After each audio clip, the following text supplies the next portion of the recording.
Sir एक थेट भेट या विशेष सत्रामध्ये आपल्या सगळ्यांचं स्वागत।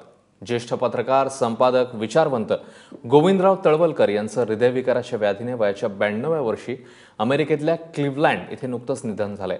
पत्रकारितेच्या व्यवसायातील भीष्म पितामह असं त्यांचं वर्णन करता येईल।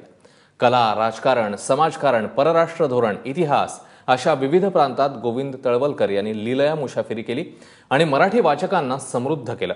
त्यांच्या लेखणीचा आधारयुक्त धाक त्या काळी दिल्लीपासून ते अगदी महाराष्ट्रातल्या गल्लीपर्यंत होता।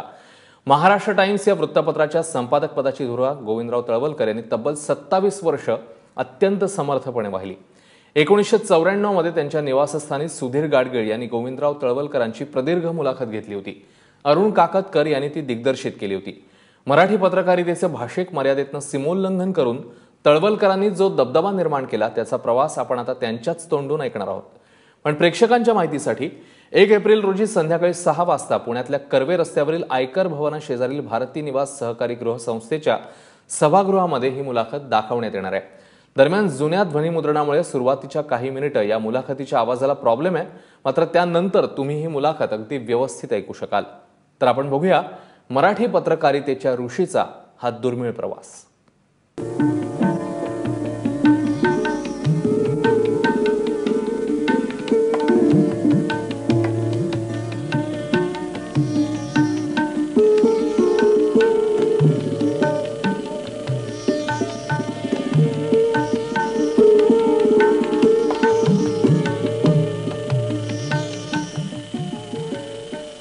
मराठी पत्रकारितेच्या प्रांतात प्रदीर्घ काळ आपला ठसा उमटवलेल्या महाराष्ट्राच्या राजकारणात आपल्या लिखित शब्दांनी दरारा निर्माण केलेल्या व्यासंगी संपादकांना बोलकं करून त्यांचं मनोगत जाणून घेण्याचा केलेला हा प्रयत्न।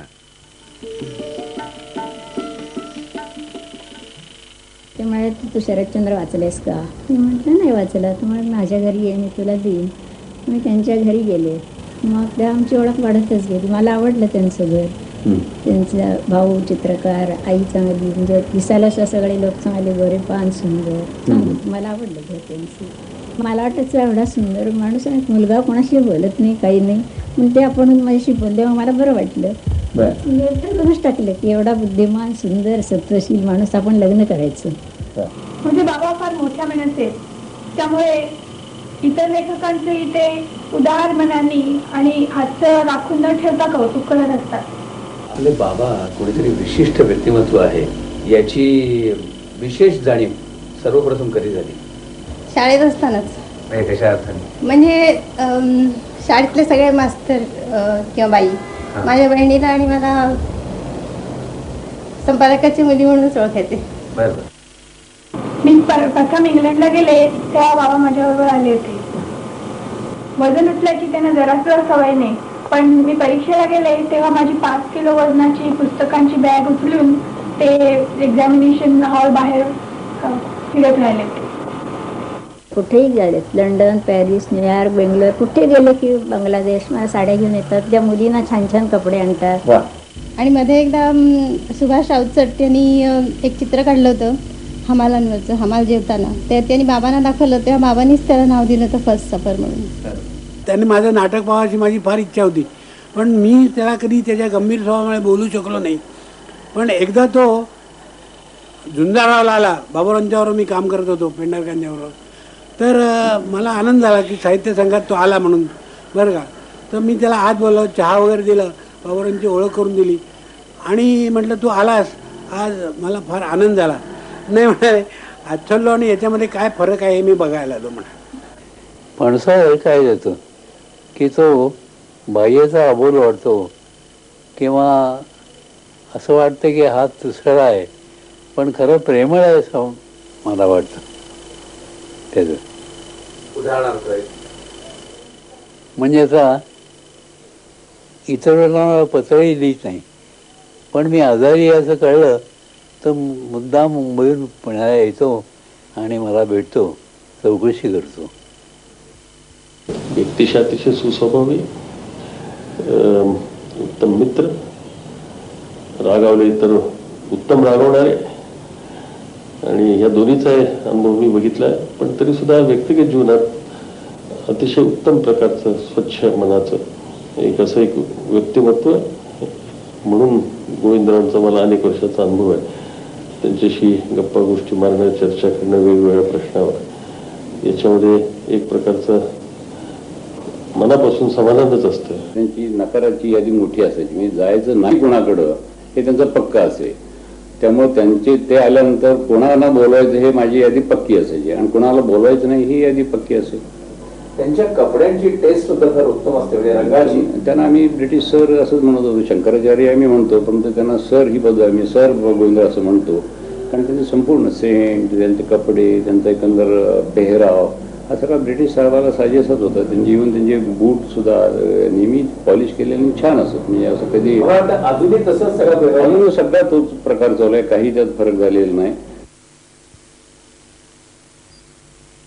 अबोल, सच्छील, पुस्तकप्रेमी, ब्रिटिश शिस्तीचे वाटणारे तरीही प्रत्यक्षात मुक्त हसणारे, अर्थकारण, राजकारण, इतिहास या विषयांबरोबरच कविता, नाटक, चित्रपट, गाणं यातही रस घेणारे कुटुंबियांचे बाबा, तर निकटच्या मित्रांमधले सर गोविंदराव तळवलकर.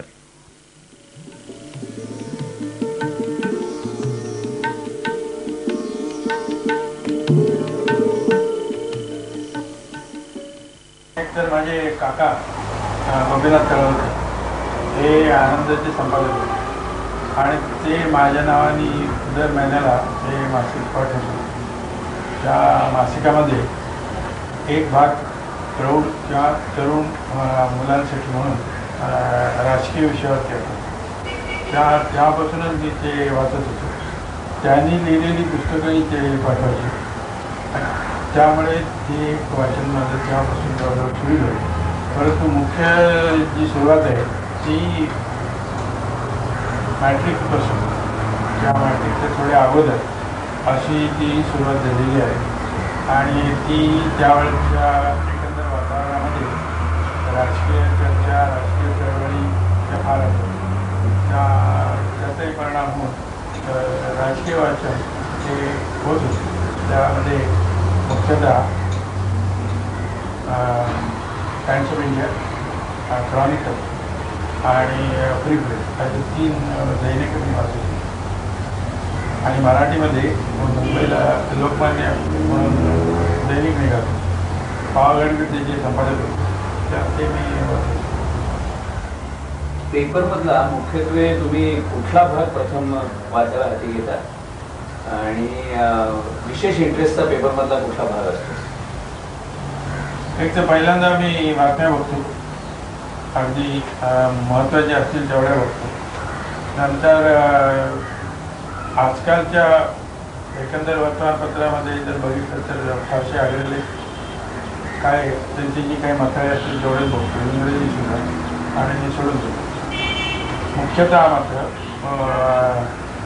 हिंदूमधले अग्रलेख मी बरेचसे वाचतो, म्हणजे मुद्दाम वाचतो.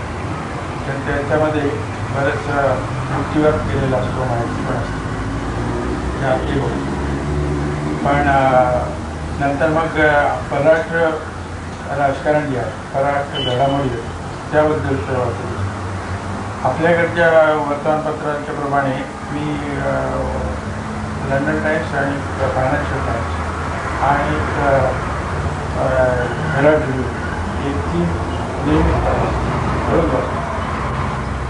हे तसे वर्तमानपत्रातले विषय झाले, तसंच वृत्तपत्र हा व्यवसायच केलेला असल्यामुळे पुस्तकाच्या बाबतीत सुद्धा तुम्हाला वेगवेगळ्या विषयावरची पुस्तकं वाचायला लागत असते. तर त्यातल्याच आवडीचा विषय कुठला असतो? त्यातल्या आवडीचा विषय म्हणजे आधुनिक इतिहास, आधुनिक घडामोडी. आधुनिक इतिहास याचा अर्थ एक 100-200 वर्षाचा इतिहास, सामाजिक प्रश्न, नंतर काही आर्थिक विषय आणि साहित्य. तुमचं चौफेर वाचन हा वाचकांच्या कुतूहलाचा विषय म्हणून विचारतो की तुम्हाला तुमच्या व्यापात वाचायला वेळ कधी आणि कुठे आणि कसा मिळतो? आणि दुसरं म्हणजे तुम्ही एका वेळेला एक पुस्तक वाचताय ना वेगळी? वाचनाला मी म्हणजे जेवढा वेळ मिळेल तेवढा मी वाचनात घालवत असतो. आणि फारशा समारंभ सभा यांना जात नाही, त्यामुळे मला वेळ मिळतो. मुख्यतः रविवार आणि शनिवार अधिक वेळ मिळतो. आणि वाचायला कोणाला वेळ मिळत नाही याच्यावरती माझा काही फारसा विश्वास नाही. कारण नेहरू हे 17 तास काम करणारे गृहस्थ रोज 25 पानं वाचल्याशिवाय झोपत नसतं. त्या नेहरूंच्या पलीकडे कोणाला काही काम असेल आणि वेळ मिळत नाही असं मला काही वाटत नाही. आणि एका वेळेला एक पुस्तक असतं का वेगवेगळी पुस्तकं जवळ ठेवलेली असतात? वेगवेगळी पुस्तकं असतात. काही वेळेला तो एकंदर मूडवरती अवलंबून असतं. त्यावेळेला फार किचकट पुस्तक असतं, ते वाचू नये लोक आत्ता असं वाटतं. नंतर मात्र ते मी वाचतो. आणि काही वेळेला जरा हलकं असतं ते वाचतो. हे सोय आणि मनाची स्थिती त्याच्यावरती अवलंबून. वाचताना तुम्हाला नोट्स वगैरे काढण्याची सवय आहे का? एक काळ मी काढत होतो. माझे बऱ्याच वया सुद्धा त्यावेळेला भरलेले होते या नोट्सवर. परंतु आजकाल बहुतेक पुस्तकं मी विकतच घेतलेली आहेत. त्यामुळे माझ्या पुस्तकावरती मी खुणा करतो आणि त्या नोट्ससारख्याच असतात. पुस्तकं तुम्ही विकत अलीकडच्या काळात घेतली म्हणालात, म्हणून विचारतो की साधारणपणे पुस्तकाच्या बाबतीत तुमचं मासिक बजेट कितीपर्यंत असतं? म्हणजे आकड्यामध्ये इंटरेस्ट नाही, एकूण किती भाग तुम्ही पुस्तक खर्चण्यावर, पुस्तकं विकत घेण्यावर खर्च करता हे जाणून घेण्याची उत्सुकता आहे. आणि त्याच्या संदर्भात तुमची विशिष्ट दुकानं ठरलेली आहेत का? किंवा लायब्ररीतनं पुस्तक घ्यायचं झालं तर ग्रंथालय किंवा ग्रंथपाल ठरलेले आहेत का? नाही, प्रथम लायब्ररीमधले पुस्तकाचं जर सांगायचं तर युनिव्हर्सिटीची लायब्ररी आहे, एशियाटिक आहे. आणि काही वेळेला मी पार्लमेंटच्या लायब्ररीमधूनही पुस्तकं मागवतो, मला जर तिथे कुठे मिळाले नाहीत तर. आणि पूर्वी सिद्धार्थ कॉलेजमध्ये मी जातो, त्या कॉलेजमध्ये जात होतो, म्हणजे कॉलेजच्या लायब्ररीत जातो. तर त्या लायब्ररीमधून मी पुस्तकं आणत होतो. तर ती श्यामश्याम लेगे हे तिथे त्यावेळेला ग्रंथपाल होते आणि त्यांनी मला बरीच पुस्तकं त्यावेळेला वाचायला दिली होती. मुद्दाम माझ्यासाठी काही विकतसुद्धा घेतली माझ्या विषयासंबंधित. बाकी मी पुस्तकं विकत घेतो ती जशी मिळतील आणि मला ज्यांची अत्यंत आवड आणि गरज आहे ती घेतो. मग पैसा किती, ह्या महिन्याने किती आणि पुढच्या महिन्याला किती असं काही मी विचार करत नाही. आता या गेल्या 15 दिवसामध्ये मी जवळजवळ 2च पुस्तकं घेतली, तर दोन्हींची मिळून किंमत जवळजवळ 2000 रुपये आहे. कारण 1,000 रुपयाचं एक पुस्तक आहे, पण ते मला आवश्यक आहे तसं वाटतं आणि म्हणून ती मी घेतलेली आहे. इथे पुस्तकाचं दुकान म्हणजे स्टँड बुक स्टॉल.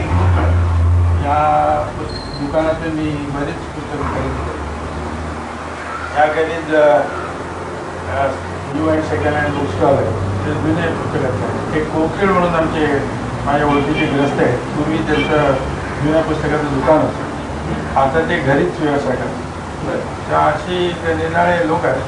पण परदेशात सुद्धा मला मुख्यतः मी गेल्या वर्षी जिथे जाईल तिथे पुस्तकाचं दुकान कुठे आहे त्याबद्दल मी बघतो आणि शक्य असेल तेवढी मला पाहिजे ती पुस्तकं मी घेऊन येतो.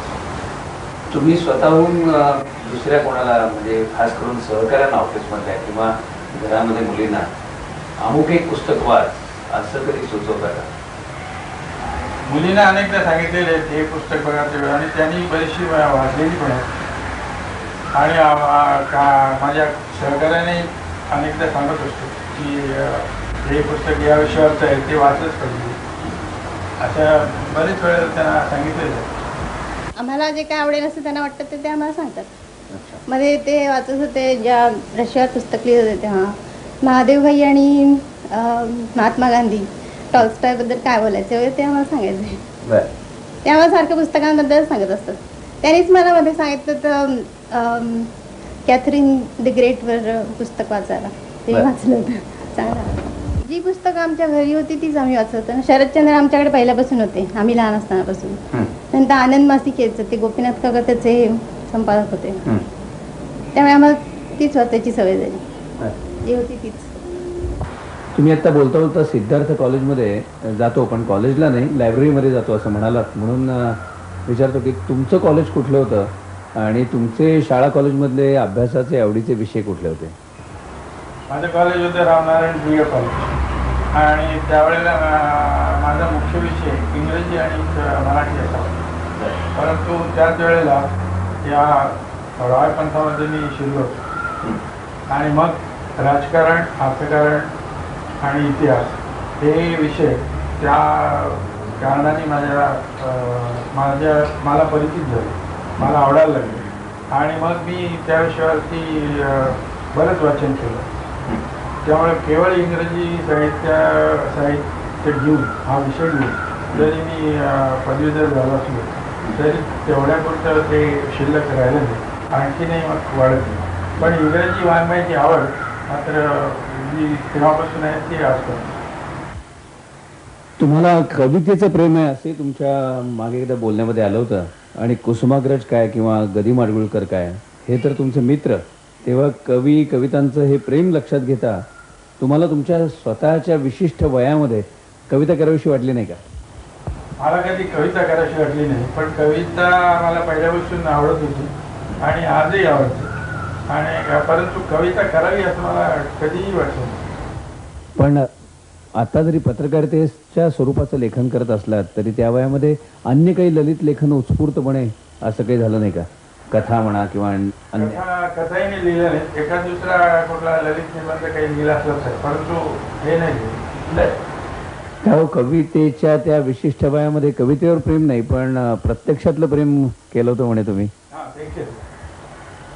ते केलं आणि त्यामुळे माझ्या ज्याला प्रेमविवाह म्हणतात तो झालेला आहे त्या काळामध्ये.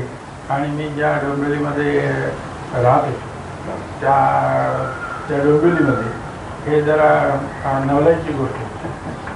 पण ते सुद्धा म्हणे पुस्तक प्रेमातूनच प्रेम फुललं. हा, पुस्तक प्रेमातूनच झालं. मी त्या डोंबिवलीमधल्या लायब्ररीमध्ये सेक्रेटरी होतो आणि त्यामुळे आमची ओळख झाली. तेही डोंबिवलीत, मी डोंबिवली. आता मूळ सगळं आपली कोकणात असतातच ना सगळ्यांची, तसं आम्ही कोकणातलेच, ते साताऱ्याचे. त्या लायब्ररीमध्ये तुम्ही म्हणजे वाचायला पुस्तकं बदलायला जात होतात का नोकरी वगैरे करत होतात? वाचायला पुस्तकं वाचायची, कादंबऱ्या वाचायच्या जास्ती करून. बस. तुमचे बोलण्याचे विषय तरी काय होते? विषय पहिल्यांदा आमचे कादंबऱ्या वाचन असंच होतं, कारण ते बोलतच नसत. मला वाटायचं एवढा सुंदर माणूस आणि मुलगा कोणाशी बोलत नाही, काही नाही, मग ते आपण माझ्याशी बोलले, मग मला बरं वाटलं. ठरवूनच टाकलं की एवढा बुद्धिमान, सुंदर, सत्वशील माणूस आपण लग्न करायचं. लग्न तुमचं कशा पद्धतीने झालं? पण म्हणजे रितसर शास्त्रशुद्ध पद्धतीने का रजिस्टर्ड मॅरेज झालं का कसं? आणि रजिस्टर्ड मॅरेज. त्यावेळेला तुम्ही नोकरी करत होता? त्यावेळी मी लोकसत्तेमध्ये नोकरी करत होतो आणि त्यावेळेला पुण्याला लग्न झालं. तुम्ही तुमच्या कुटुंबियांसमवेत सार्वजनिक समारंभामध्ये कमी दिसता, तर तुम्हाला आवडत नाही का घरातल्यांच्या आणि तुमच्या वेळा जुळत नाहीत असं काही होतं? अनेक वेळा त्यांच्या वेळा जुळत नाहीत आणि परंतु अनेक वेळेला समारंभात किंवा काही चित्रपट बघण्यासाठी, नंतर नाटक बघण्यासाठी किंवा संगीताचे कार्यक्रम बघण्यासाठी, ऐकण्यासाठी म्हणून आम्ही बरेच वेळेला गेलेलो आहे, जातोय. परंतु अनेक समारंभात आम्ही सगळेच्या सगळे बरोबर आहोत असं काही होत नाही, कारण मी स्वतःच समारंभाला फार कमी जातो. नाटक चित्रपटाला जाता म्हणाला तर तुम्हाला स्वतःला चित्रपटापैकी तुमच्या काळातल्या कोणाचे चित्रपट जास्त आवडलेले आहेत, लक्षात आहेत, किंवा गाणं कोणाचं आवडलेलं आहे?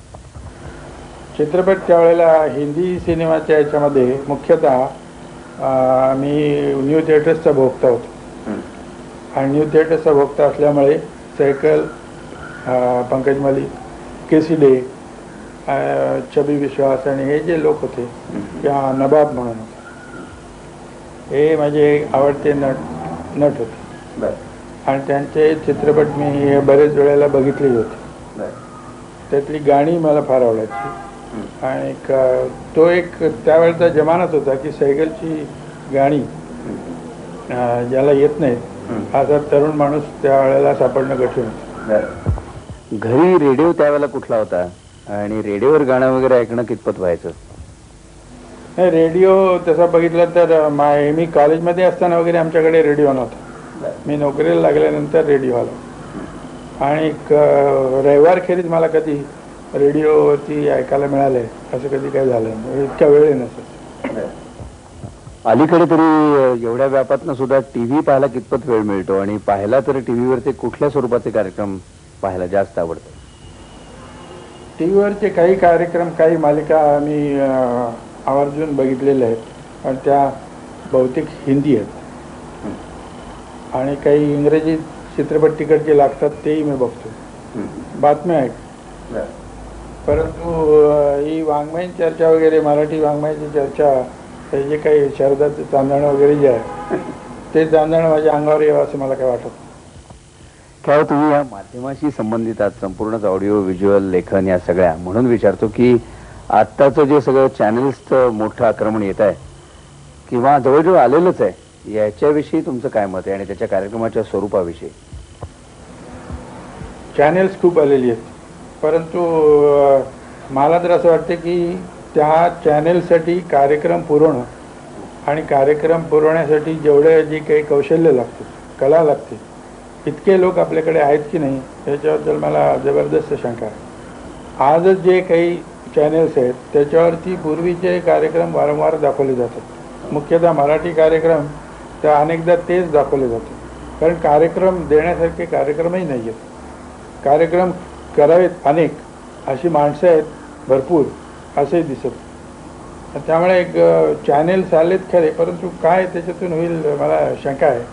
आणि मग तिकडचं काहीतरी आणायचं, कुठलं तरी काहीतरी करायचं असं झालं तर काही कोणाचा त्याच्यात फायदा आहे असं काही वाटत. तुमच्या लिखाणातनं सातत्याने टीका वगैरे करत असता, त्याचा परिणाम तुमच्या कुटुंबियांवर होतो का? आणि कुटुंबियांमुळे तुम्हाला तुमच्या वागण्यात, बोलण्यात, मतामध्ये फरक करण्याची कधी वेळ आली का? कुटुंबियांच्यावरती परिणाम काही प्रमाणात झालेला आहे. काही परीक्षेच्या बाबतीत झालेला आहे मुलींच्या, आणि काही नोकरीच्या बाबतीत सुद्धा झालेलं आहे त्यांच्या. परंतु त्यामुळे काही मला लिखाण मी बदलावं, मी ज्या पद्धतीचं करतो ते असं काही मला वाटलं नाही आणि माझ्या कुटुंबियांनाही कधी वाटलं. तुम्ही जर पत्रकारितेच्या व्यवसायात नसतात तर तुम्हाला दुसऱ्या कुठल्या व्यवसायात काम करायला आवडलं असतं? एक तर मी नुसतं संशोधन करत बसलो असतो, माझे जे विषय आहेत त्या बाबतीत, आणि त्याचा रोजच्या वर्तमानपत्रामध्ये काम करत असल्यामुळे तितका वेळ मिळत नाही आणि ते करत बसलो असतो. कारण आजही माझ्या समोर 2-4 विषय असे आहेत की ज्याला 4-5 वर्ष तरी त्याच्यामध्ये एकेका पुस्तकावरती घालणं आवश्यक आहे. एक गोखल्यांचं पुस्तक आहे, म्हणजे नामदार गोखले यांनी बराच पत्रव्यवहार केलेला होता आणि त्यांचा पत्रव्यवहारही खूप आहे. तो सर्व पत्रव्यवहार दिल्लीच्या नॅशनल आर्काईव्हमध्ये आहे. तो सगळा एकत्र करावा आणि तो नीट संपादित करून पुस्तक रूपाने प्रसिद्ध केला तर त्या काळामधल्या बद्दल ज्यांना लिहायचं आहे त्याला त्याचा उपयोग होण्यासारखा. दुसरा विषय माझ्यापुढे आहे तो सयाजीराव गायकवाड यांच्यावर लिहावा असा आहे. परंतु सध्या मी जे रशियाबद्दल लिहितो आहे त्याला 4-5 वर्षे लागतील, त्यामुळे हे केव्हा होईल तेव्हा होईल मला काही सांगता येत. परंतु या असल्या ह्याच्यामध्ये मी अगोदर वेळ घालवला असता आणि मग हे जे याच्या पुढे मला काम करायचं आहे ते एखाद वेळ अगोदरही होऊन गेलं असतं. न भेटलेल्या कुठल्या व्यक्तिमत्वाचा ठसा तुमच्या मनावर उमटलेला आहे असं तुम्हाला स्वतःला वाटतं? न भेटलेल्या तसे न भेटलेल्यामध्ये 1-2 तर सांगता येतील. एक प्रकारे ते भेटले होते आणि एक प्रकारे ते भेटले नव्हते. एक म्हणजे नेहरू, जवाहरलाल नेहरू, आणि दुसरे म्हणजे एक एम.एन. रॉय. त्यावेळेला मी लहान असल्यामुळे या लोकांची काही संबंध येईल अशी काही संधी नव्हती आणि शक्यता पण नव्हती. नाहीतर या दोघांच्या व्यक्तित्वाचा माझ्यावरती बराच प्रभाव आहे आणि जर माझं वय जास्ती असतं तर मी या दोघांनाही भेटू शकलो असतो. जे नामवंत आतापर्यंत तुम्हाला भेटले त्याच्यापैकी कुणाची भेट तुमच्या मनावर दीर्घकाळ रेंगाळले? सर्वात जास्ती जर दीर्घकाळ रेंगाळलेली भेट जर कोणाची असेल तर ती आर्थर कोसलर यांची म्हणाले. तर मी त्यांना 2 का 3 वेळेला भेटलो होतो. त्यांचं आत्मचरित्र निघालं त्यावेळी ते मी वाचलं आणि ते इथे आले त्यावेळी मी एक त्यावेळेला लेखही लिहिला होता त्यांच्याबद्दल. त्या आत्मचरित्राच्या आधाराने लिहिला होता. तो त्यांना दाखवला आणि त्यावरती त्यांनी मला सही पण दिलेली आहे. म्हणजे त्या आत्मचरित्राचे ते 2 खंड आहेत त्यांचे. त्या दोन्ही खंडावरती त्यांची सही आहे. त्यांच्याबरोबर ती मला घारापुरीलाही जायला मिळालं होतं आणि त्यांचं एक भाषण होतं इकडे युनिव्हर्सिटीमध्ये. तेव्हा त्यांच्याबरोबर मी गेलो होतो. त्यावेळेला जे काही ते ज्या पद्धतीने माझ्याशी वागले आणि एकंदरच त्यांचं जे लिखाण आहे ते लिखाण आणि व्यक्तित्व याची बरोबर सांगड घातलेली आहे. म्हणजे त्यामध्ये काही विसंवाद दिसला नाही आणि त्यामुळे माझ्या मनावरती फार परिणाम झाला. असं कधी झालं का की प्रत्यक्ष भेटण्यापूर्वी तुमचं एखाद्या व्यक्तीबद्दल वेगळं मत होतं आणि प्रत्यक्ष भेट झाल्यानंतर त्या मतामध्ये फरक पडला? मताबद्दल तसा फरक फारसा पडत नाही, परंतु काही वेळेला माणूस हा कसा असतो असं जो आपल्याला लांबून वाटतो त्यापेक्षा तो प्रत्यक्ष भेटल्यानंतर काही वेळेला वेगळा आहे असा प्रत्यय येतो. आणि दुसरं असं आहे की काही जे सार्वजनिक जीवनात वावरणारे व्यक्ती आहेत त्यांच्या अंतानंतर काही काळ गेला की एकंदर इतिहासाचा जो काही ओघ आहे त्यामध्ये बघताना त्यांनी केलेल्या कामगिरीबद्दल थोडा आपण वेगळा विचार आता करायला पाहिजे असं वाटतं. अशा जर उदाहरणं द्यायची तर एक इंदिरा गांधींच्याबद्दल देता येईल. त्यावेळेला त्यांच्या अनेक काही धोरणाबद्दल मी बरीच टीका केली होती आणि काही याच्याबद्दल बरीच प्रशंसाही केली होती. परंतु व्यक्ती म्हणून त्यांना 2-4 वेळेला त्यांच्याबरोबर जाण्याचा योग आला मला परदेशात. त्या पलीकडेही 7-8 वेळेला त्यांच्याशी मला त्यांच्याशी मुलाखतही मिळाली आणि ती मुलाखत अर्थात प्रसिद्ध करायची नसल्यामुळे त्या मोकळेपणाने बोलत होत्या. त्यामुळे आणि त्याहीपेक्षा आज आता 10 वर्ष त्यांच्या निधनाला झालेली आहेत. त्यांनी केलेल्या एकंदर राजकीय कामगिरीबद्दल विचार करताना थोडा काही पूर्वी मी काही जे लिहिलं असेल त्याच्यापेक्षा थोडा काही वेगळा विचार करणं आवश्यक आहे असं मला वाटायला लागलेलं आहे. दुसरं उदाहरण राजीव गांधींचं देत आहे.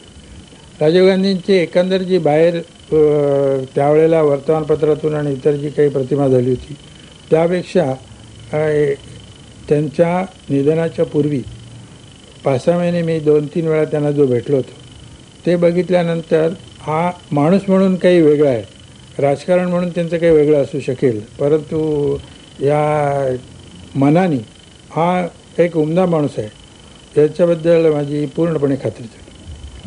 तुम्हाला राजकारणापासून कलावंतांपर्यंत वृत्तपत्राच्या माध्यमात असल्यामुळे अनेक तऱ्हेची नामवंत माणसं भेटली असतील, त्यातले काही तुमचे मित्रही झाले असतील पुढे. तर अशा काही निवडक प्रातिनिधिक माणसांची मी फक्त तुम्हाला आठवण देतो, म्हणजे नावांची. तुम्ही त्यांच्याविषयी तुमचं एखादं मत म्हणा किंवा एखादी आठवण म्हणा अशी काही जर सांगू शकलात तर आवडेल. सुरुवातीलाच ह.रा. महाजनी. ह.रा. महाजनी हे रॉय पंथामुळे मी शाळेमध्ये असल्यापासूनच माझ्या ओळखीचे होते, परंतु त्यांनी मी ज्या वेळेला BA झालो त्यानंतर त्यांनी स्वतःहून मला बोलवून लोकसत्तेमध्ये काम करायला लावलं आणि त्यांच्या हाताखाली मला बरंच शिकताही आलं. ते ज्या पद्धतीने विचार करत होते ती विचार करण्याची पद्धत आणि लिहिण्याची पद्धत याचा माझ्यावरती निश्चितच परिणाम झालेला आहे. गदी माडगुळकर. माडगुळकरांची ओळख मला भाव्याने करून दिली आणि आम्ही पुण्याला दोघेजणं बरोबर होतो. त्यावेळी ते माडगुळकरांकडे मला घेऊन गेले आणि तेव्हापासून त्यांची माझी जी ओळख नुसतीच राहिली नाही तर त्याचं मैत्रीत रूपांतर झालं आणि घरगुती संबंध असल्यासारखे ते आणि मी एकमेकाच्या बरोबरती वागत आलेलो. माडगुळकर बऱ्याच गोष्टींना टोपण नावं देत असत, तसं तुमच्या मैत्रीत तुम्हाला किंवा तुमच्यापैकी संबंधितांना त्यांनी काही टोपण नावाने हाक मारणं वगैरे असं झालं का? मला त्यांनी हे दिलं नाही, परंतु भाव्यांच्या बाबतीत त्या अनेक नावं त्यांना देत असत, भावेही त्यांना देत असत आणि ती बरीच विनोदी असायची. दोघांची नावं एकमेकाला अतिशय विनोदी अशा प्रकारची असायची. ते भावे काही वेळेला त्यांना बांडुंगसुद्धा म्हणायचे. त्या बांडुंगचा काय अर्थ काहीच नव्हता, पण त्यावेळेला बांडुंग परिषद झाली होती आणि काहीतरी एक विचित्र नाव आहे म्हणून त्या माडगुळकरांना ते बांडुंग म्हणूनही हाक मारायचे. पु ल देशपांडे पु ल देशपांडेंची माझी ओळख जी झाली ती लोकसत्तेमध्ये लेख आणण्यासाठी म्हणून झाली. त्याला काहीतरी 57-58 सालची गोष्ट आहे ती. त्यावेळेला लोकसत्तेचा दिवाळी अंक काढायचा होता आणि त्यावेळेला ते रेडिओमध्ये काम करत होते. त्या आकाशवाणीवरती होती. तेव्हा मी त्यांना भेटायला गेलो आणि तेव्हापासून जी ओळख झाली ती म्हणजे ती कायमच राहिली. त्यांच्या कुठल्याही कलाकृतीविषयी किंवा लेखनाविषयी पुलंच्या किंवा गदी माडगुळकरांच्या इतकी मैत्री झाली का की त्याविषयी तुम्ही स्पष्ट मत कधी नोंदवू शकलात? इतकी मैत्री झाली की मी त्यांच्याबद्दल स्पष्ट मत दिलंच, परंतु माडगुळकर राजकारणामध्ये होते. त्या राजकीय बाबतीमध्ये त्यांना काही फारसा रस होता, म्हणजे त्याच्यामध्ये गम्य होतं असं काही नसल्यामुळे काही वेळेला काही विचित्र विधानं ते करायचे. तेव्हा त्यांना मी सांगत होतो की तुम्ही करताय काही बरोबर नाही आहे, चूक आहे. आणि अशाच हे PL बद्दलही झालेलं आहे. त्यांनी काही लोकांच्याबद्दल जी मतं त्यांची जी आहेत त्याच्यापेक्षा पूर्णपणे विरुद्ध अशी मतं मी मांडलेली आहेत आणि ती त्यांना सांगूनही मांडलेली आहेत. म्हणजे त्याच्याबद्दल काही बरंच जाहीरही मांडलेली आहेत. त्या असं यामुळे काही मैत्रीमध्ये किंवा संबंधात फरक पडतो अशातला काही भाग नाही. अगदी म्हणजे पुवा भावांसारख्या आग्रही मतं मांडणाऱ्या माणसाच्या मैत्रीत सुद्धा तसा कधी फरक पडला नाही? कधी पडला नाही. त्यांनी उलट त्यांची मतं ते पूर्णपणे अत्यंत कट्टर असे हिंदुत्वनिष्ठ होते आणि मी तर कधी त्या पंथामध्ये नव्हतो. परंतु त्याबद्दल ते काहीही बोलत असले तरी मुख्यतः माझं त्यांचं बोलणं हे साहित्याबद्दल विशेष करून असायचं. नंतर ते त्यांच्या आयुष्यातल्या काही आठवणी सांगायचे वगैरे ते माहिती आहे, परंतु या पलीकडे त्यांनी मला त्यांच्या पंथाची कधी दीक्षा देण्याचा प्रयत्न केला आहे असं काही झालं नाही. एवढंच नाही तर त्याने जे लेख महाराष्ट्र टाइम्समध्ये लिहिले त्यावेळेला त्यांनी कायम मला सांगून ठेवलं होतं की तुम्हाला जे नको असेल तो भाग तुम्ही माझ्या लेखातला काढू शकता. पु ल काय किंवा पुभा भावे काय किंवा माडगुळकर काय हे सगळे मैफलीचे बादशाह असणारी माणसं, तर अशा तिघांच्याही बरोबर एकत्रित मैफल तुमची कधी घडली होती का? तिघांच्या बरोबर ती म्हणण्यापेक्षा दोघांच्या बरोबर ती जास्ती करून झाली होती. एकदाच तिघांच्या बरोबर झाली होती कारण हे लोक 4-5 लेखक हे लडाखला गेले होते चिनी युद्धाच्या वेळेला. त्यावेळेला हे दिल्लीला असताना मी पण तिथे होतो. त्यावेळेला बरीच 4-5 तास अशी बैठक झालेली होती. पण तो माडगुळकर, मी आणि भावे यांच्या बैठका फार झाल्या एकत्र अशा. तुम्ही डोंबिवलीचे, भावे पण डोंबिवलीचे, तर तुमच्या डोंबिवलीच्या घरामध्ये रात्र मैफल रंगली गप्पांची, असं कधी झालं होतं? असं अनेकदा झालं आहे. भावे आणि मी शनिवारी किंवा रविवारी किंवा काही वेळेला मधल्यावारीसुद्धा भेटत होतो. ते माझ्याकडे जेवायचे का मी त्यांच्याकडे जेवत होतो. मग ते मला पोचवायला यायचे कारण मध्ये रेल्वे लाईन असायची. त्या रेल्वे लाईन नीट ओलांडली पाहिजे म्हणून या काळजीने ते यायचे आणि त्यांना ऐकू कमी येत असल्यामुळे मी त्यांना गाडी ऐकू येईल आणि ते बरोबर जातील अशासाठी मी त्यांना परत पोचवायला जातो. असे बराच वेळ चालायचं आणि मध्यरात्रसुद्धा उलटलेली आहे.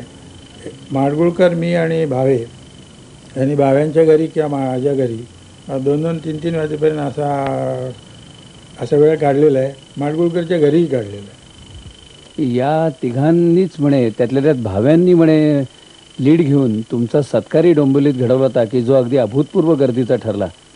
ते कोण होतं नेमकं म्हणजे त्याच्याकडे? मी संपादक झाल्यानंतर काही दिवसांनी मग दिल्लीला गेलो. तर मी दिल्लीला असताना भाव्यांनी स्वतःहून हे ठरवलं की सत्कार केलाच पाहिजे आणि तो सगळा जाहीर सत्कार करायचा.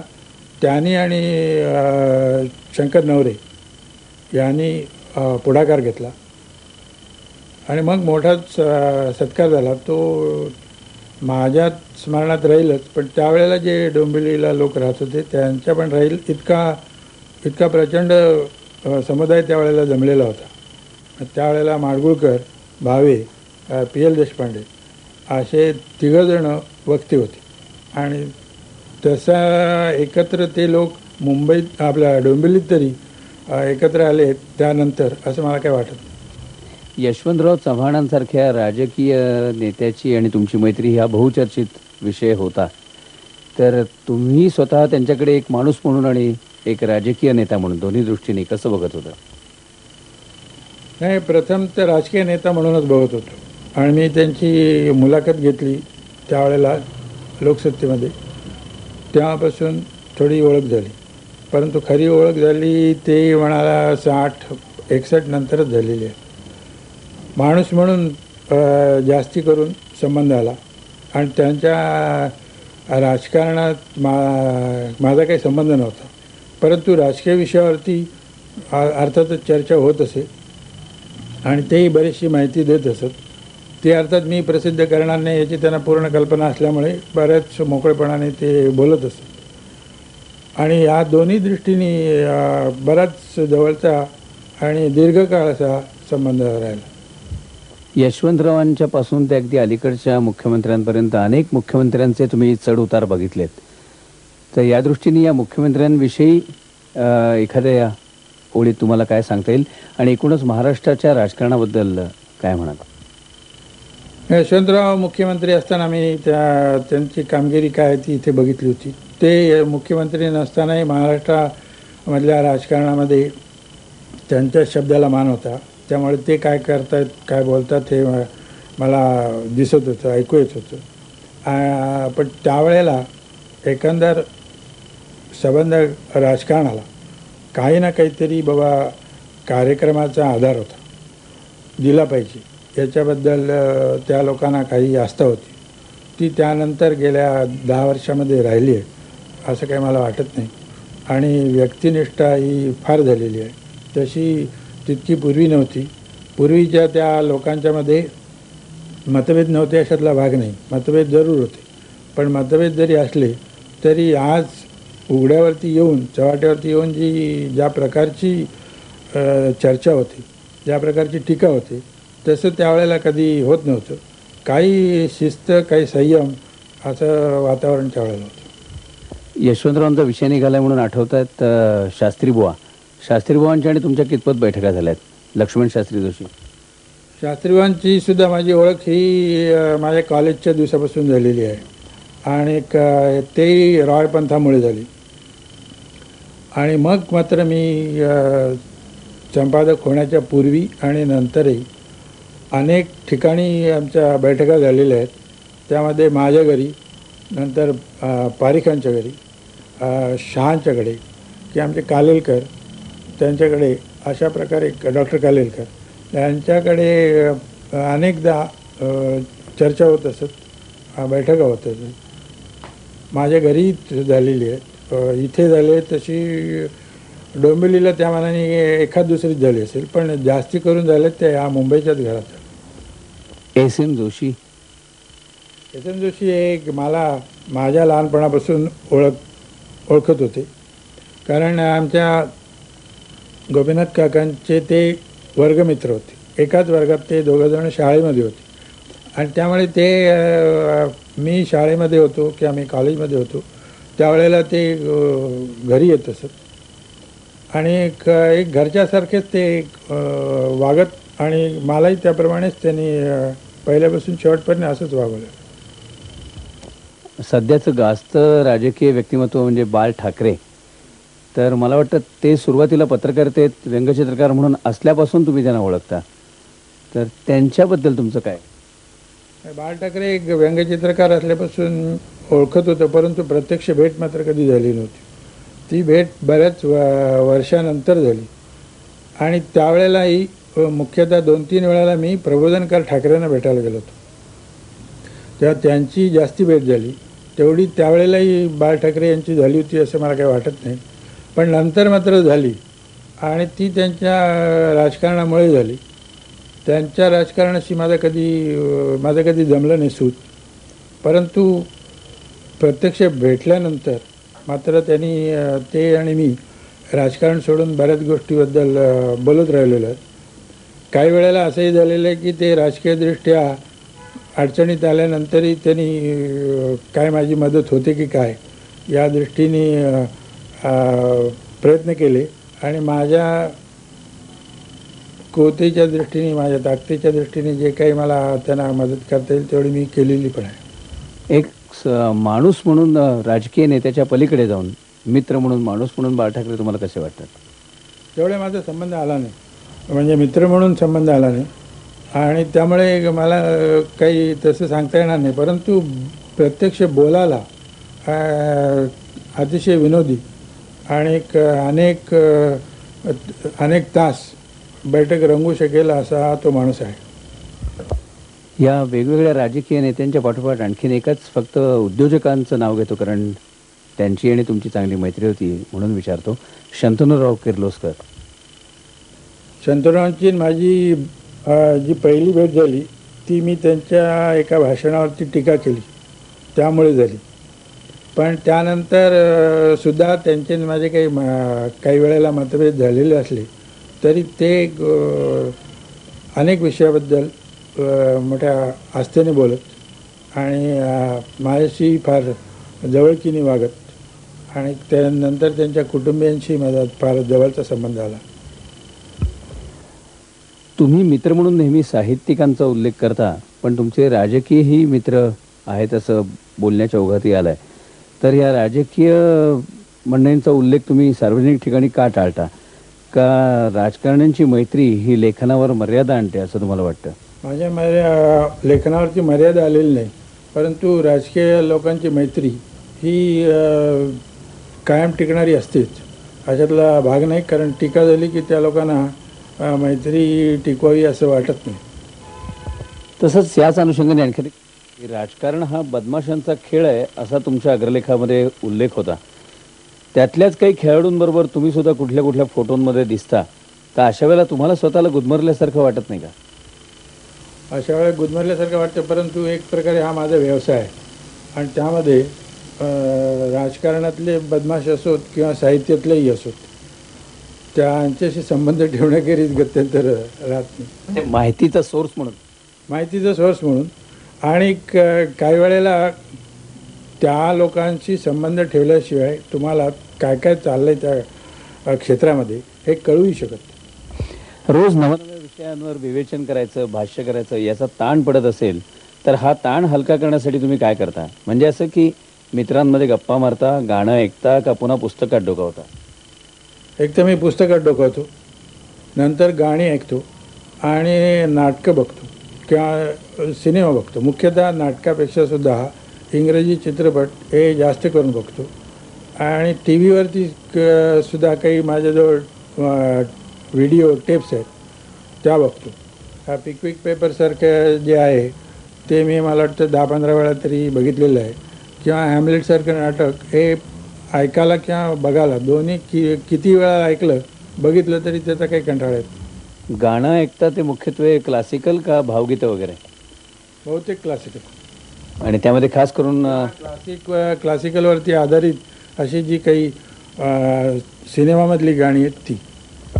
क्लासिकलमध्ये कोण गायक किंवा गायिका जरा जास्त आवडते? एक तर मल्लिकार्जुन मला फार आवडतं आणि दुसऱ्या किशोरी आवडते. पूर्वीच्या याच्यामध्ये बालगंधर्व हे म्हणजे फारच आवडतं. वसंतराव देशपांडे आहेत, असे काही लोक आहेत. भीमसेन आहे की ज्यांचं केव्हाही ऐकावं आणि फार बरं वाटतं. चित्राच्या प्रदर्शनांना वगैरे कधी जाता का? मुंबईत खूप शक्य असतं म्हणून विचारतो. नाही, मुंबईतच मला फारसं शक्य होत नाही जायला, परंतु काही वेळेला मी जातो. मुख्यतः परदेशात गेल्यानंतर मात्र निरनिराळ्या म्युझियम्समध्ये जाणं आणि त्याहीपेक्षा झूमध्ये जाणं हे मला फार आवडतं. कारण मला प्राण्यांच्याबद्दल आणि मुख्यतः कुत्रे, घोडे यांच्याबद्दल, शिकारीबद्दल वाचणं हे बरंच आवडत असल्यामुळे या झूला भेट देणं आणि म्युझियमला भेट देणं हे मी नियमितपणे करतो. शिकारीचं वाचणं किंवा शिकारीची आवड हे उल्लेख केलात म्हणून विचारतो की व्यंकटेश माडगुळकर किंवा जयंतराव टिळक यांच्याशी मग या निमित्ताने कधी नाही का सलगी झाली? जयंतरावांशी या विषयाच्या निमित्ताने फारशी झाली नाही, परंतु माडगुळकर व्यंकटेशची फार पूर्वीपासून झाली. आणि त्यांच्या माझ्या बोलण्यामधला हा एक कायमचा विषय आहे की ते अनेक ठिकाणी जाऊन मुद्दाम शिकारही करतात, निराळे प्राणी पाहतात, त्याच्याबद्दल ते सांगतात, मी ऐकत असतो, मी वाचलेलं त्यांना सांगत असतो.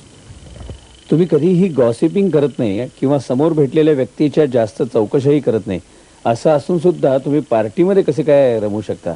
हे विचारण्याचं कारण असं की फॉरेन एम्बसीच्या पार्टीमध्ये तुम्ही दिसता आणि विदेशी अधिकाऱ्यांमध्ये खूप लोकप्रिय आहात असंही ऐकतो. नाही, तिथे गॉसिपिंग चालत नाही. तिथे काही काही विषयावरती लोक जी चर्चा करतात ते त्यामुळे मी त्याच्यात भाग घेतो. त्या लोकांनाही माझ्याशी बोलणं त्यामुळे बहुतेक आवडत असेल, म्हणून तिथे माझं चांगलं जमतं. मराठी कलावंत, मराठी लेखक, मराठी खासदार यांना देशपातळीवर पुरेसं महत्त्व मिळत नाही, याचं कारण तुम्हाला देशभर फिरलेल्या तुमच्यासारख्या जागरूक संपादकाला काय वाटतं? केवळ भाषेची मर्यादा का महाराष्ट्राबाबतचाच देशपातळीवरचा दुस्वास? महाराष्ट्राबद्दल काही दुश्वास आहे असं मला काही वाटत नाही.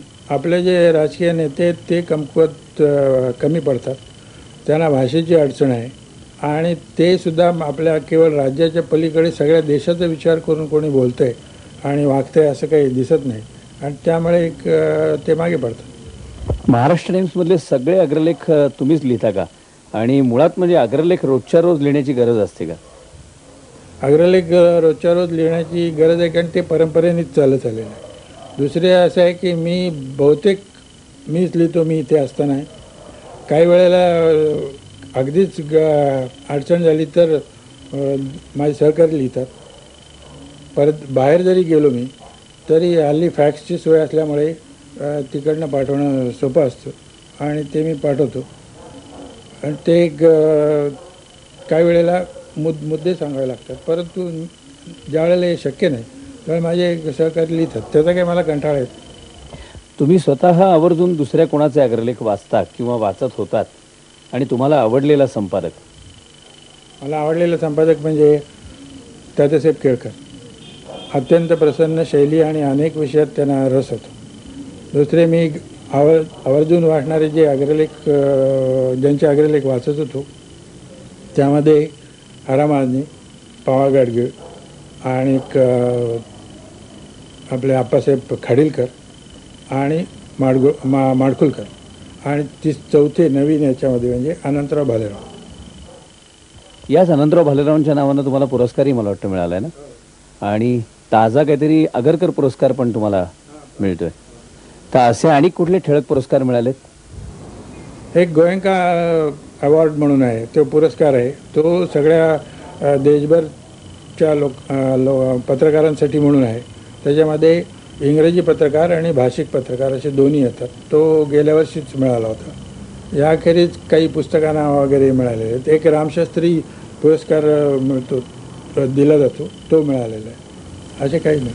तुमची आता एकूण पुस्तकं किती, कुठली झाली आणि आणखीन नवीन काय लिहिण्याचं डोक्यात आहे? एक ते 12-14 पुस्तकं झालेली आहेत आणि आता जे मी लिहितो आहे तो 3 खंडामध्ये रशियाचा इतिहास लिहितो. त्यातला एक खंड पहिला ज्याला हे म्हणता येईल हप्ता किंवा तसा लिहून झालेला आहे. त्यामध्ये दुरुस्ती किंवा कमी अधिक काही करावं लागेल, परंतु त्या अजून 4-5 वर्ष तरी या विषयासाठी जाते. या सगळ्या अग्रलेखाचा लेखांचा विषय निघतो म्हणून विचारतो. आचार्य अत्र्यांशी सूत जमलं नाही वाटतं फारसं? अत्र्यांशी सूत माझं चांगलं जमलं होतं. ते माझ्या काकांच्यामुळेच जमलं होतं आणि ते त्यांच्याशी अनेक वेळेला आम्ही त्यांच्या घरी जाऊन बोलत असे आणि त्यांचा अर्थात ते मैफलीचे बादशाह असल्यामुळे श्रवण करणं हा एकच हे असायचं, परंतु त्यांचा माझ्यावर चांगला लोभही होता. माझ्या पुस्तकावरती त्यांनी अभिप्रायही चांगला दिला होता. तुमच्या लिखाणात जो धारदारपणा आहे किंवा फटकळपणा आहे तो कुणाच्या शैलीचा परिणाम आहे असं वाटतं? टिळकांच्या आहे आणि महाजनींच्या पण आहे. स्वातंत्र्यपूर्व काळात राजकारण आणि पत्रकारिता हे हातात हात घालून होतं आणि त्यातले लोकमान्य टिळक हे तर तुमचे आदर्शच. ह्या पार्श्वभूमीवर पत्रकारांनी राजकारण किंवा समाजकारणात पडू नये असं तुम्ही म्हणता, तर त्याचं काय कारण असेल? एक तर लोकमान्य टिळक हे खरे राजकारणी आणि विद्वान असे दोन्ही होते आणि ते काही मुख्यतः पत्रकार नव्हते. आजचे लोक हे मुख्यतः पत्रकार आहेत, त्यांनी राजकारण करावं असं मला काही वाटत नाही, कारण त्यामुळे एकांगीपणा लिखाणामध्ये येतो, तर तो येऊ नये यासाठी मी असं सांगत असतो. तुम्हाला एअर कंडिशन केबिनमधला संपादक म्हणतात. रोख हा तुमच्या समाजात न मिसळण्यावर आहे, तर तुम्हाला भटकायला आवडत नाही का? योग्य कंपनी नसते म्हणून भटकत नाही? नाही, मला जिथे फिरायचं, जिथे जायचं तिथे मी बरोबर जाऊन येतो. दुष्काळामध्ये मी गेलो होतो, दुष्काळी भाग बघून आलो. नंतर अनेक साखर कारखाने आणि त्यांनी चालवलेलं जे विधायक काम आहे तेही मी बघितलेलं आहे. पण मी त्याचं गाजावाजा करत नाही, माझे फोटो त्यासाठी छापत नाही तिथे गेलो. तुमचा परदेश प्रवास पत्रकारितेच्या निमित्तानं झाला आहे का पत्रकारिते खेरीज सुद्धा झाला आहे? आणि खास करून काय प्रकारचं बाहेर पाहायला तुम्हाला आवडलेलं आहे परदेशात? मी पत्रकार म्हणून मला बोलवलेलं आहे असल्यामुळे मी काही वेळा गेलो, परंतु काही वेळेला मी माझ्या स्वतःच्याच कामासाठी माझ्या मुलीला मला तिकडे लंडनला न्यायचं होतं म्हणूनही गेलो होतो, किंवा तिला भेटायला म्हणून आम्ही गेलो होतो त्यामुळे गेलो होतो. 3 वर्षापूर्वी मात्र मी जे गेलो होतो तो पूर्व युरोपमध्ये जो काही बदल झालेला आहे तो बघण्यासाठी म्हणून गेलो. स्वतःचं वृत्तपत्र असावं असं तुम्हाला कधी वाटलं नाही का? हे मला कधी वाटलं नाही, कारण जाहिरात आणि बाकीचे त्याचे जे काही उद्योग असतात ते करण्याचा माझा स्वभाव नाही, त्यामुळे मी त्याच्यात पडलो नाही. भविष्यावर तुमचा स्वतःचा विश्वास कितपत आहे? आणि जर नसेल तर तुमच्या वर्तमानपत्रात तुम्ही भविष्य कसं काय छापता? माझा भविष्यावरती बिलकुल विश्वास नाही, परंतु वर्तमानपत्रामध्ये हे एक व्यावसायिक पत्र आहे, ते काही विशिष्ट हेतूने काढलेलं असं वर्तमानपत्र नाही. त्यामध्ये अनेक वाचक असतात, त्याचे अनेक वाचकांच्या अनेक मागण्या असतात, त्याप्रमाणे ते एक सदर आहे. आंदोलनच्या प्रकरणी तुमची लेखणी जरा अधिक धारदार बनल्याचं जाणवत होतं.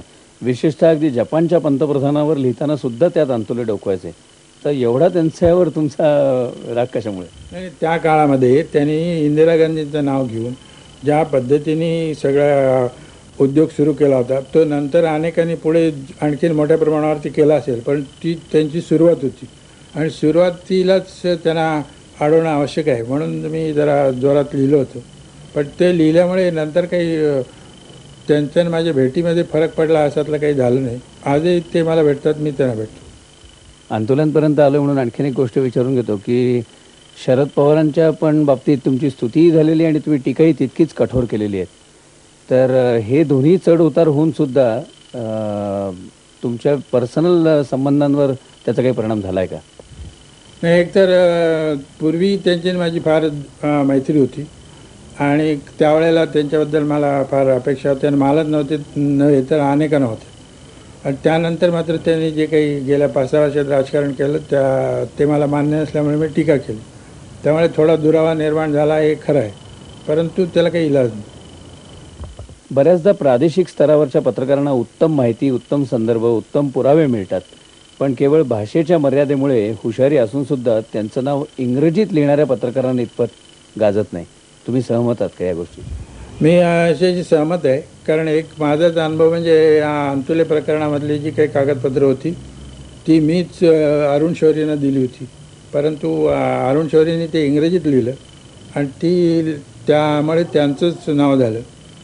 खरं ज्यावेळेला त्यांनी छापलं होतं त्या दिवशीच मी पण हाच मजकूर छापला होता. मी माझ्या पद्धतीने छापला, त्यांनी त्यांच्या पद्धतीने छापला. हे जसं भाषेच्या मर्यादेमुळे फरक पडतो तसं कधीकधी स्थळ काळाचा सुद्धा फरक पडतो. म्हणजे शहरातल्या संपादकांना किंवा लेखकांना, पत्रकारांना जेवढं महत्त्व मिळतं तेवढं काही ग्रामीण भागामध्ये सुद्धा उत्तम पत्रकार असतील, तर असे जाणवलेले ग्रामीण भागातले पत्रकार त्यांची दखल तुम्ही स्वतः घेता का? अशा लोकांची मी घेतो. त्यांचे जर काही चांगले लेख असले तर ते आम्ही महाराष्ट्र टाइम्समध्ये छापलेले आहेत, त्यांच्या नावानेही छापलेले आहेत. आणि तसं पाहिलं तर ज्याच्या अंगात खरोखर गुण आहेत तो कुठे आहे याच्यापेक्षा काय लिहितो याला महत्त्व आहे आणि लोक त्याला किंमत देतात. अनंतराव भालेराव किंवा माडखोलकर यांची 2 उदाहरणं देण्यासारखी आहेत. तुमच्या अग्रलेखामध्ये मिश्किलपणा सुद्धा डोकावतो अनेकदा. उदाहरणार्थ फार पूर्वी बोफोर्स अहवालावर लिहिताना तुम्ही नापासाचे पास असा मथळा लिहिला जातात, किंवा दहशतवाद्यांच्या अतिरेकी मागण्यांवर लिहिताना अशा मागण्या करणं म्हणजे माधुकरी मागणाऱ्यानं यजमानाकडे पंचपक्वान्नाची मागणी करण्यासारखं आहे असं म्हटलं होतं. तर लेखनात डोकावणारा हा मिश्किलपणा तुमच्या चेहऱ्यावर कसं काय उतरत नाही कधी? का तुम्ही लोकांना टाळण्यासाठी हा मुखवटा घेता? नाही, लोकांना टाळण्यासाठी मुखवटा घेत नाही. ते चेहरा काय देवानी जसा निसर्गाने दिलेला आहे तसा आहे. तुम्ही केलेल्या कडक टीकेचाही निबर राजकारण्यांवर ज्यावेळेला काही परिणाम होत नाही असं जेव्हा लक्षात येतं तेव्हा क्वचित एखाद्या क्षणी तरी निराशा येत नाही का? निराशा येते, भरपूर निराशा येते. परंतु आपला काही इलाज चालत नाही हे याची जाणीव असल्यामुळे तेच उगाळत बसत नाही. तुम्ही खदखदून हसलेला आहात असा एखादा तरी क्षण आठवतोय का तुमचं तुम्हाला? असे अनेक आहेत, पण ते आमचे कोणी मित्र असतात त्या मित्रांच्या बैठकीत असा मी हसतो. आणि हे पिकविक पेपर्स किंवा असे बघताना हे तर जरूर असतो. एक रोजी नावाची एक कादंबरी आहे. ती कादंबरी नाही, ती खरी हकीकतच आहे. एका हत्तीणीवर आहे आणि ती हत्तीणी दारू पिते आणि दारू पिऊन जो काही गोंधळ घालते त्या गोंधळावरती ते वाचताना कोणालाही हसू आल्याशिवाय राहणार नाही असं ते पुस्तक आहे. तर अशा याने येतं असतं. किंवा पुलंच्या सहवासात कधी खदखदलायत का? भरपूर. माडगुळकर, PL आणि भावे तिघांचे. एक शेवटचा प्रश्न की तुमच्या आजवरच्या प्रदीर्घ संपादकीय कारकिर्दीमधला तुम्हाला स्वतःला सर्वाधिक आनंदाचा वाटलेला असा क्षण कुठला म्हणता येईल? 1-2 क्षण आहेत. एक तर बांगलादेश ज्या वेळेला निर्माण झाला आणि त्यावेळेला युद्धाच्या बाबतीत आपलं सरकार, लष्कर आणि सगळं मुलकी अधिकारी हे सगळे ज्या पद्धतीने वागले त्यामुळे एक आनंद झाला. आणि दुसऱ्या बालगंधर्वांचं जे आम्ही हे काढला, अंक काढला त्यावेळेला. धन्यवाद. तुला बाबांची आठवण येता क्षणी कुठली आठवण येते? ती वाचनाचीच येते. म्हणजे कारण आम्ही लेक डिस्ट्रिक्टला जेव्हा गेलो होतो बाबांनी आधी आम्हाला खूप वर्णन करून सांगितलं होतं वर्ड्सवर्थ वगैरे सगळ्यांचं. तर आम्ही ॲम्बल साईडला म्हणजे आदल्या दिवशी आम्ही डो कॉटेज वगैरे बघितलं विंडमियरला. नंतर ॲम्बल साईडला गेलो तर सुंदर तळं होतं, राजहंस वगैरे होते. आम्ही म्हटलं बाबा इथे बघत बसतील चांगले. आम्ही चौघही होतो. बाबांनी 5 मिनटं बघितलं आणि लगेच लंडन टाइम्स घेऊन वाचायला सुरुवात केली. ताई म्हणाली इतकं सुंदर वातावरण तुम्ही वाचता कसे? ताईने तर फोटोसह काढून ठेवला त्यांचा. पण ते म्हणले इथे किती वेळ बघत बसायचं, आता मी वाचतो. पण मग नंतर 4-5 वर्षांनी त्यांनी एक लेख लिहिला स्वप्नभूमी म्हणून. त्यात त्यांनी लेक डिस्ट्रिक्टचं इतकं सुंदर वर्णन केलं. त्यांना 5 मिनिटात जे कळलं ते आम्हाला 5 तास बघून नाही कळलं. वा. इव्हन त्या संपादकीय पद सोडल्यानंतर सुद्धा गोविंदराव हे जसे तसे आहे. त्यांना काही त्यामध्ये व्हॅक्यूम निर्माण झाला आहे किंवा काही पोकळी निर्माण झाली ना आता मी काय करू असं काही नाही. कारण ते पूर्वीही नव्हतं त्यांचं. नाही ते सहसा फारसे कोणाकडे जातही नसत किंवा त्यांची निवडक स्थानं होती. तसं त्या आता नाशिकला गेल्यानंतर सुद्धा काय त्यांचे ते निवडक मित्र असतील कुसुमाग्रजाकडे जातील किंवा कुसुमाग्रज त्यांच्याकडे येतील. याच्या पुढं काही फार होईल असं मला वाटत नाही. आधुनिक तंत्रज्ञानाची बाबांना फार ओढ आहे. त्यामुळे ऑफिसचं कम्प्युटरायझेशन करायचं ठरलं तेव्हा त्यांनी ते तंत्र लगेच आत्मसात करून घेतलं आणि इतरांनी तसंच ते शिकून घ्यावं असं त्यांचं मत असतं. त्यांचे अग्रलेख आणि लेख ते कम्प्युटरवर डायरेक्टली लिहितात. म्हणजे आधी मसुदा लिहून मग तो कम्प्युटरमध्ये फीड करत नाही, एकदम डायरेक्टली कम्प्युटरवरच ते लिहितात. अशा प्रकारे एकदम डायरेक्टली कम्प्युटरवर लिहिणारे ते भारतातले पहिलेच लेखक आणि संपादक आहेत. हो, तो अबोध आहे बराचसा. कारण वाचनामुळे तो कोणाशी बोलत नाही फारसं आणि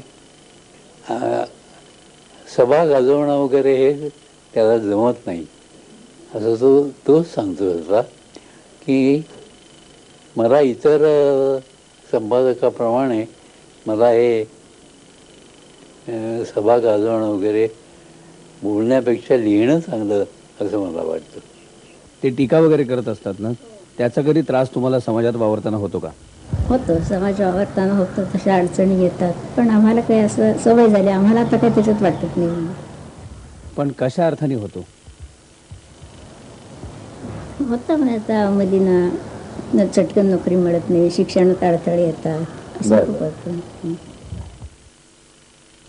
इंग्लंडच्या ब्रिटिश म्युझियममध्ये गेलो होतो. मला असं वाटतं ब्रिटिश हिस्ट्री म्युझियम असेल ते, आणि काहीतरी मला बघायचं होतं. ते बराच वेळ इथं तिथल्या प्रमुखांच्या बरोबर बसून माहिती घेण्याचा प्रयत्न केल्यानंतर शेवटी त्याने मला सहज विचारलं की कुठून आलात तुम्ही? तर मी म्हटलं की भारतात आलो. विचारलं कुठलं ठिकाण? म्हटलं मुंबई. बॉम्बे. हो, you are from Bombay. How is my friend Govind Talwalkar? I said he is very good. How do you know हिम?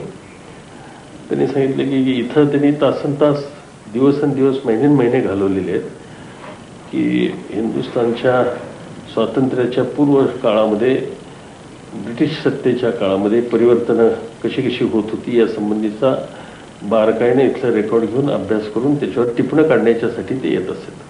आणि ते म्हटलं की इतका चोखंदळ आणि या बाबतीत ज्ञान आणि माहिती प्राप्त होण्याच्यासाठी कष्ट करणारा आणि सुसंवादी क्वचित लोक आमच्याकडे येतात, आणि त्यापैकी गोविंदराव होते. आणि गोविंदराव एक असे ग्रस्त होते की ज्यांच्याशी गप्पा गोष्टी कुठल्याही नवीन पुस्तकांच्या संबंधी, लेखांच्या संबंधी, विचाराच्या संबंधी मारायला गंमत वाटायची आणि आश्चर्य वाटायचं की भारतामध्ये घरच राहतो, पण इंग्लंडमध्ये सुद्धा नवीन जे काही प्रसिद्ध झालेले आहे त्याच्यापासून तो यत्किंचितही दूर नाही.